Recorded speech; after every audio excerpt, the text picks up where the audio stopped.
দেখেন, একটা ব্যাপারে আমরা অধিকাংশ কিন্তু অবাক হই যে আমাদের যে আকাবির তাদের মধ্যে অনেকেই জীবনে এত বই লিখে গেছেন, জীবনে এত কাজ করছেন, যেগুলো আমরা একটা জীবনে পড়েই কিন্তু শেষ করতে পারি না।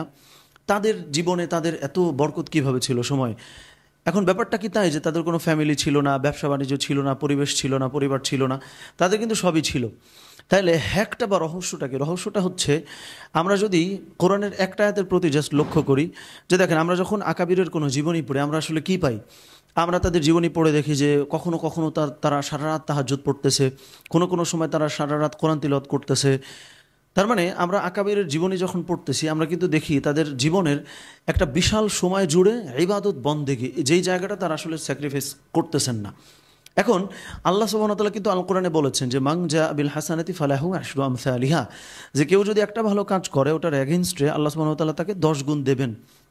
অর্থাৎ আপনি যদি নামাজে 1 মিনিট বাড়ায় দেন, আল্লাহ কিন্তু ওটার এগেইনস্টে আপনাকে 10 মিনিটের বারাকা দান করবেন প্র্যাকটিক্যাল লাইফে, নামাজের বাইরে। এখন আমরা যদি আকাবিরের জীবনী পড়ি, ওখানে যেহেতু ইবাদতের পরিমাণ অনেক বেশি, যার ফলে তাদের ওটার এগেনস্টে আল্লাহ সুবহানাহু ওয়া তাআলা কিন্তু তাদেরকে বরকত বেশি দিচ্ছেন। সহজ কথায়, আমরা একটা কাজে ব্যস্ত হয়ে গেলে আমরা এত ব্যস্ত হয়ে পড়ি যে আমরা অন্য কোনো কাজে আসলে সময় দিতে পারি না, এত ব্যস্ত হয়ে যাই। আমরা আমাদের ইবাদত বন্দেগে অনেক সময় স্যাক্রিফাইস করে ফেলি। কিন্তু আকাবিরের জীবনী সম্পূর্ণ বিপরীত ছিল। যার ফলে যেটা হয়েছে যে আল্লাহ সুবহানাহু ওয়া তাআলা যেহেতু বলছেন যে মান জা বিল হাসানাতি ফালাহু আশরু আমসালিহা, যে একটা ভালো কাজ তুমি যদি করো ওটার এগেনস্টে তোমাকে আমি 10 গুণ বাড়ায় দিব। সো তখন যখন আকাবিররা 100টা ভালো কাজ করতেছে, ওটার এগেনস্টে আল্লাহ সুবহানাহু ওয়া তাআলা কিন্তু 10 গুণ করে বাড়ায় দিচ্ছেন। কিন্তু আমি যখন একটাও ভালো কাজ করতেছি না, প্র্যাকটিক্যালি বা লজিক্যালি আমি কিন্তু ওই বরকতটা থেকে আসলে বঞ্চিত হচ্ছি, আমি মিস করতেছি।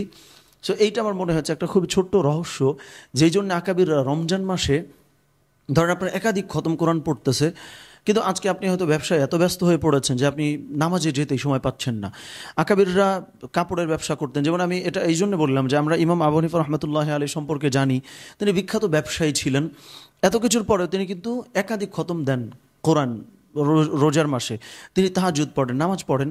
তার মানে ইবাদত বন্দেগীর জায়গাটা আপনি যদি সমৃদ্ধ করতে পারেন, ওটার অ্যাগেইনস্টে আল্লাহ সুবহানাহু ওয়া তাআলা কিন্তু প্রমিস করছেন যে আপনাকে অনেক বরকত দান করবেন। সো এই জায়গাটা আমার মনে হলো একটা রহস্য বলি বা যেটাই বলি, এটা অ্যাচিভ করতে পারলে আমরা কিন্তু সময় বরকত পাবো ইনশাআল্লাহ। আসসালামু আলাইকুম ওয়া রাহমাতুল্লাহ।